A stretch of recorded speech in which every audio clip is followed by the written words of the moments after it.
Champions trophy শুরুর আগেই দারুণ সুখবর এলো বাংলাদেশ দলে। সেমিফাইনাল নিশ্চিতের লক্ষ্যে আরব আমিরাতের মাঝে বাড়তি সুবিধা পেতে যাচ্ছে টাইগার ব্যাটাররা। এদিকে কপালে চিন্তার ভাঁজ রোহিত শর্মার দলের, কেননা চূড়ান্ত ছন্দপতন ভারতীয় বোলিং লাইন আপে। আমরা চ্যাম্পিয়ন হওয়ার লক্ষ্য নিয়ে যাচ্ছি। চ্যাম্পিয়ন্স ট্রফি খেলতে যাওয়ার আগে বাংলাদেশের ক্যাপ্টেন নাজমুল হোসেন শান্তর এটা ঘোষণা আনুষ্ঠানিক প্রেস কনফারেন্সে। স্ট্রেইট অ্যান্ড বোল্ড তার এই স্টেটমেন্ট, কোন রকম দ্বিধা নেই, কোন রকম জড়তা নেই। দলের টার্গেট সম্পর্কে তিনি পুরোপুরি স্পষ্ট এবং সেই স্পষ্টতার কথা মিডিয়ার মাধ্যমে, আমাদের মাধ্যমে বাংলাদেশের ক্রিকেট পাগল জনগণকেও তিনি জানিয়ে দিয়েছেন। আসসালামু আলাইকুম প্রিয় দর্শক, আগামী 19 ফেব্রুয়ারি শুরু হতে যাচ্ছে চ্যাম্পিয়ন ট্রফি। আর সেই চ্যাম্পিয়ন ট্রফি শুরু হওয়ার আগ মুহূর্তে ভয়ঙ্কর দুঃসংবাদ ভারত শিবিরে। অন্যদিকে চ্যাম্পিয়ন ট্রফি শুরু হওয়ার আগ মুহূর্তে কপাল খুলে গেছে বাংলাদেশ দলের জন্য। বাংলাদেশ স্কোয়াডে আসছে বিরাট পরিবর্তন। শক্তিশালী স্কোয়াডের ঘোষণা দিয়েছে বিসিবি বস ফারুক আহমেদ। এদিকে চ্যাম্পিয়ন ট্রফি নিয়ে বোমা ফাটালেন টাইগার অধিনায়ক নাজমুল হোসেন শান্ত। প্রিয় দর্শক, আসুন এ বিষয়ে আমরা বিস্তারিত জানব বাকি রিপোর্টে। বাংলাদেশ দলের সুখবর আর বাড়তি সুবিধা নিয়ে বিস্তারিত জানবো রিপোর্টে। কথা আছে কারো পৌষ মাস, কারো আবার সর্বনাশ। কথাটি মিলে গেছে বাংলাদেশ ও ভারতের ক্রিকেট দলের সাথে। একদিকে যেমন পেস শক্তি হারাচ্ছে ভারত, বিপরীতে আরো শক্তিশালী পেস অ্যাটাক নিয়ে দুবাইয়ে পাড়ি জমাচ্ছে বাংলাদেশ দল। হাসান মাহমুদের পর টাইগারদের চ্যাম্পিয়ন্স ট্রফির সফর সঙ্গী হচ্ছেন বিপিএল এ দারুণ বোলিং করা চট্টগ্রাম কিংসের পেসার খালেদ আহমেদ। বর্তমান সময়ে বিশ্বের অন্যতম সেরা বোলার জাসপ্রীত বুমরা। দুনিয়ার যে কোনো ব্যাটারের পক্ষেই ভারতীয় এই পেসারকে সামলাতে রীতিমতো ঘাম ঝরাতে হয়। জরুর থেকে ট্রাভিস হেড সবাই এক বাক্যে মেনে নেন, মাঠে বুমরাকে সামলাতেই সবচেয়ে বেশি বেগ পেতে হয় তাদের। অবিশ্বাস্য সব ম্যাচ একা হাতেই ঘুরিয়ে দেওয়ার সক্ষমতা রয়েছে এই পেসারের। বিশ্বের যে কোনো উইকেটেই বোলিং ঝড় তুলতে পারেন তিনি। আইসিসি চ্যাম্পিয়ন্স ট্রফির এবারের আসরের ভারতের ম্যাচগুলো হবে দুবাই ইন্টারন্যাশনাল ক্রিকেট স্টেডিয়ামে, যেখানে বল হাতে দারুণ সব অর্জন রয়েছে ভারতীয় ফাস্ট বোলার জাসপ্রীত বুমরার। আইপিএল এ এই মাঠে 8 ম্যাচ খেলে 15 উইকেট শিকার করেছেন তিনি। বাংলাদেশের বিপক্ষে ম্যাচের আগে তাই বুমরাকে ভালো করেই মিস করবে রোহিত শর্মার দল, কেননা এই মাঠে টাইগারদের বিপক্ষে বল হাতে দারুণ করেছিলেন তিনি। বাংলাদেশের বিপক্ষে এক ম্যাচে 4 উইকেট শিকার করেছিলেন ভারতের বোলিং এর প্রাণ। বুমরার ছিটকে পড়াতে তাই কপালে হাত ভারতীয়দের। বিপরীতে বুমরার অনুপস্থিতিতে স্বস্তি খুঁজে পেতে পারে বাংলাদেশ, কেননা তাকে সামলাতে যে নাভিশ্বাস ছোটে টাইগার ব্যাটারদের। টাইগারদের সহজে জেতা ম্যাচও কঠিন করে তুলতে পারেন ভারতীয় এই পেসার। 2019 সালের বিশ্বকাপে এক বুমরার কাছে হেরেছিল বাংলাদেশ। শেষ 14 বলে জয়ের জন্য যখন প্রয়োজন ছিল কেবল 27 রানের, ঠিক তখনই বুমরার বাকি থাকা 2 বলে রুবেল আর মুস্তাফিজকে ফিরিয়ে টাইগারদের জয় বঞ্চিত করেন তিনি। ওয়ানডেতে টাইগারদের বিপক্ষে বুমরার বোলিং পারফরমেন্স অবিশ্বাস্য। বাংলাদেশের বিপক্ষে 5 ম্যাচ খেলে 12 উইকেট শিকার করেছেন তিনি, সাথে বোলিং ইকোনমি মাত্র 4.42। ভারতের বিপক্ষে ম্যাচে বুমরার না থাকাটা বাড়তি আত্মবিশ্বাস দেবে বাংলাদেশকে। বোলিং এ যে কতটা ভয়ঙ্কর তিনি তার ছাপ রেখেছিলেন গত টি-20 বিশ্বকাপেও।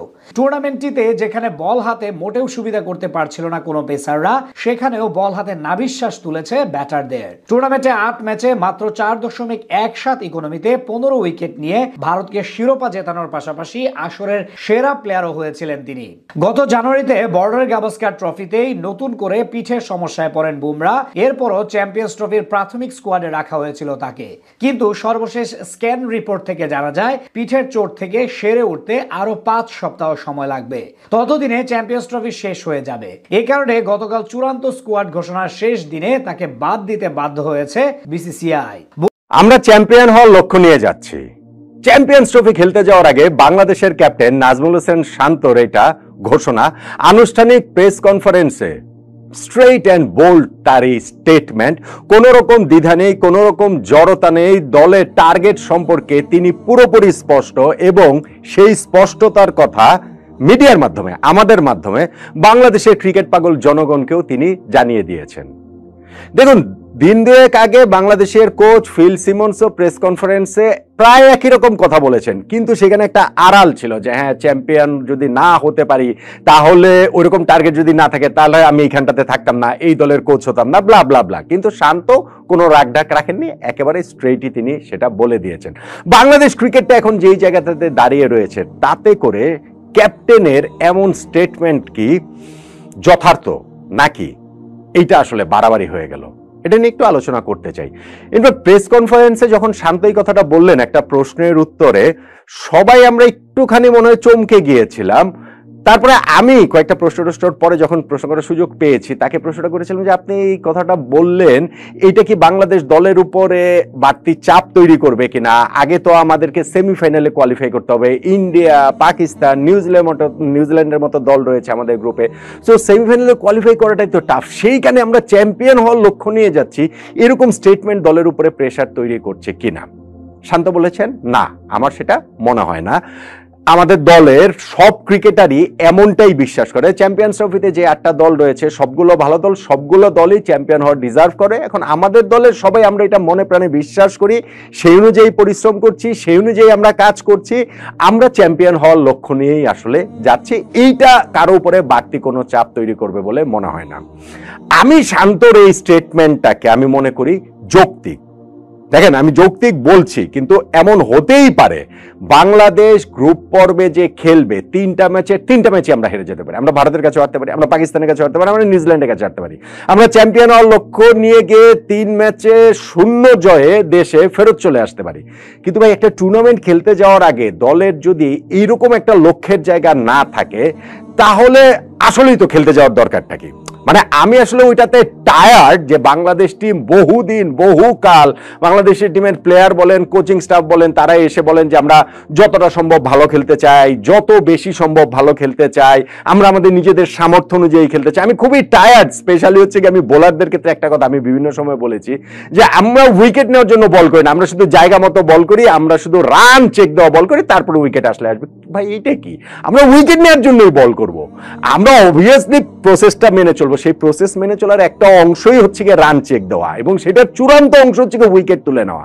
ঠিক তেমনি ভাবে একটা টিম যখন একটা টুর্নামেন্ট খেলতে চায়, চূড়ান্ত লক্ষ্য সেই চ্যাম্পিয়ন হওয়াটাই। আমরা পারি কিংবা না পারি সেটা অন্য আলোচনা, কিন্তু আপনি যদি ইন্ডিভিজুয়ালি দেখেন, আমরা ভারতের বিপক্ষে কি জীবনে কোনোদিন কোনো ম্যাচ জিতিনি?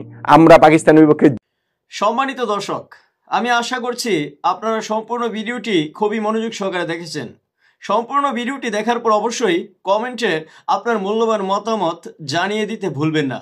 প্রিয় দর্শক, ভারতের জন্য যেই দুঃসংবাদ, সেই দুঃসংবাদটিও আপনারা আমাদের নিউজে শুনেছেন, এবং বাংলাদেশের জন্য যে সুসংবাদটি, বাংলাদেশের যে কপাল খুলে গেছে চ্যাম্পিয়ন ট্রফি শুরু হওয়ার আগ মুহূর্তে, তো সেটাও আপনারা শুনেছেন। অন্যদিকে নাজমুল হোসেন শান্ত যে বলেছেন চ্যাম্পিয়ন ট্রফিতে বাংলাদেশ চ্যাম্পিয়ন হওয়ার লক্ষ্যেই যাচ্ছে, তবে কতটুকু চ্যাম্পিয়ন হতে পারবে বাংলাদেশ? বাংলাদেশ কি মানে সেমিফাইনাল বা ফাইনাল পর্যন্ত পৌঁছাতে পারবে চ্যাম্পিয়ন ট্রফিতে? এই ক্ষমতা আছে কি নাজমুল হোসেন শান্তর কাছে? অবশ্যই আপনার মূল্যবান মতামতটি আমাদেরকে জানিয়ে দিবেন কমেন্টে। আর আপনি যদি আমাদের চ্যানেলে নতুন হয়ে থাকেন, তাহলে অবশ্যই চ্যানেলটি সাবস্ক্রাইব করে আমাদের সাথেই থাকবেন। আপনাদেরকে অসংখ্য ধন্যবাদ এতক্ষণ আমাদের সাথে যুক্ত থাকার জন্য।